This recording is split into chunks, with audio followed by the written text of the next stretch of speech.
c'est Marc-André Ferron. Aujourd'hui, on va enlever une fois pour toutes de votre vocabulaire que 90% des accidents de travail sont reliés au comportement non sécuritaire de vos travailleurs. Vous l'avez entendu en conférence, vous l'avez entendu dans des meetings corporatifs que vous avez, vous l'avez lu dans des articles, ça se véhicule depuis des décennies dans le monde de la santé et sécurité et pourtant, il n'y a pas une plus grande fausseté que 90% des accidents de travail sont reliés au comportement non sécuritaire des travailleurs. Première question qu'on pourrait se poser, d'après vous autres, si on faisait l'historique des 40 dernières années de rapports d'enquête, analyse, accidents de la CNESST avec 100 000 travailleurs indemnisés par année, combien de rapports d'enquête ont eu comme cause unique le comportement non sécuritaire du travailleur? Zéro. Zéro, zéro, comme dans zéro, si vous en trouvez un. Vous m'appellerez, je n'ai jamais vu, je n'ai jamais entendu parler. Et après ça, 90% des accidents de travail reliés à des comportements non sécuritaires. Ce que ça peut amener comme question, c'est une question qui défait toute la validité de cette affirmation-là en 2 secondes. Et la question est la suivante. D'après vous autres, est-ce qu'un accident de travail, ça peut avoir qu'une seule cause? Réfléchissez. Et là, il y a peut-être des gens qui disent, ben peut-être très, très rarement, mais en fait, c'est plus que très, très rarement. C'est impossible. Un accident de travail, ça ne peut pas avoir juste une cause. Ce que ça veut dire, c'est qu'il va y avoir un ou plusieurs facteurs qui vont contribuer à générer un accident de travail. Mais ce que ça veut dire, je suis dans une salle ici, il n'y a pas de trou, je ne vais pas tomber dans un trou. S'il y avait un grand trou en plein milieu de la salle, que je sors, que je barre la porte, il y a un grand trou, je ne pourrais pas tomber dedans. Mais peut-être que si je suis dans la salle, qu'il y a un grand trou et que je suis distrait, que je cours, peu importe, je vais finir par tomber dedans. Donc, minimalement, 2 causes à mon accident de travail. Mais si vous prenez le rapport du lac mégantic, il y a peut-être je ne sais pas combien de dizaines de causes identifiées dans ce rapport-là qui est ça d'épais.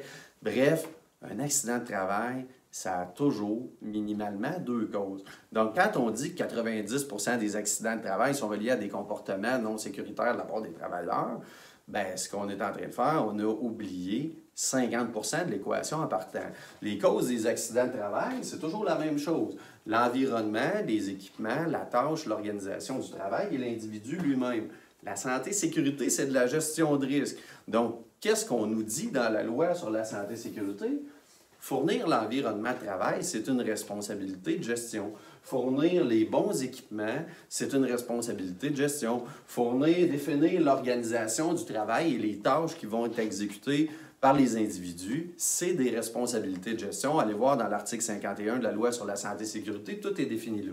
Et on aurait tendance à penser que l'individu est responsable de l'individu. On va se rendre compte aussi que les équipes de gestion ont un très, très haut niveau d'impact sur le comportement des individus. Donc, première chose, on allait encore une fois à l'article 51, on a la responsabilité d'informer le travailleur sur les risques auxquels il est exposé, de lui donner la supervision, l'entraînement, la formation appropriée afin qu'il ait les connaissances requises pour exécuter son travail de manière sécuritaire. Donc, d'après vous autres, est-ce qu'un travailleur ou 90% des accidents qui se produiraient chez vous pourraient être liés au comportement non sécuritaire des travailleurs s'ils avaient la supervision appropriée telle que la loi le demande? Et si on les informe sur les risques et si on leur définit des rôles et on leur donne la formation, il y a des bonnes chances que ça diminue les probabilités de survenue de comportements non sécuritaires. Et il y a un gars en Angleterre qui s'appelle Fleming qui est arrivé à une conclusion assez intéressante après avoir fait l'étude de plein de programmes comportementaux, d'observation préventive et autres. Il disait traiter les comportements des individus sans regarder les autres paramètres, dont l'organisation du travail, l'environnement, les équipements, les outils, la gestion, ça revient à ne pas adresser les causes fondamentales des événements. Donc, si vous mettez le focus sur l'individu, vous êtes en train de regarder les causes immédiates et vous n'adressez pas les causes fondamentales. Qu'est-ce qui arrive quand on n'adresse pas les causes fondamentales? Les accidents se répètent. Si les accidents se répètent, est-ce que ça serait logique de viser 0 accident avec une stratégie qui permet la répétition des événements? Jamais ça arrivera. Donc, ce que ça veut dire, je pourrais dire à monsieur de ne pas courir, je pourrais dire à madame de ne pas parler au téléphone, je pourrais dire de ne pas se parler pendant qu'il marche dans l'organisation parce qu'il y a des trous dans mon organisation, dans les planchers. Ou je pourrais, ça, ce qui serait l'équivalent de travailler sur les comportements individuels. Ou l'autre chose que je pourrais faire, revenir au fondement de la loi sur la santé et sécurité et boucher le trou. Mais si c'est un trou que j'ai besoin pour monter du stock du sol, vous pouvez imaginer qu'est-ce qu'on va faire. On va mettre un garde-corps tout le tour. Donc, faire de la réduction à la source, si je ne peux pas éliminer la source. Et là, imaginez le niveau de complexité d'arriver à gérer un trou avec des mesures administratives. Donc, ça veut dire une procédure, des règlements. Il faudrait mettre des zones assurées, des pancartes, des gyrophares, probablement un gardien posté 24 heures par jour, 7 jours sur 7, pour être sûr qu'on va protéger 100% des gens immédiatement.